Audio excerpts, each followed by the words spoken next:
Yeah, there was a time in our country where heart disease, diabetes, and obesity basically did not exist in any significant numbers, but they still consumed sugar, right? It might have been like, I don't know, 5 pounds per person per year, but now, I mean, it's insane. I mean, just how much we're consuming.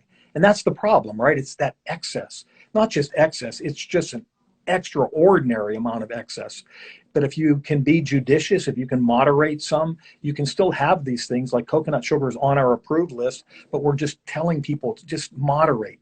Stop consuming the amount of carbohydrates and sugar in particular that we do as Americans. Yeah. And nobody's asked yet, so I'm just going to bring it up. Um, but I would rather that you replace with coconut sugar and just use less of it than use an alternative sweetener like monk fruit or stevia or something like that. Just because, well, first of all, I don't like the taste of those things. Second, and I prefer the taste of coconut sugar or maple syrup.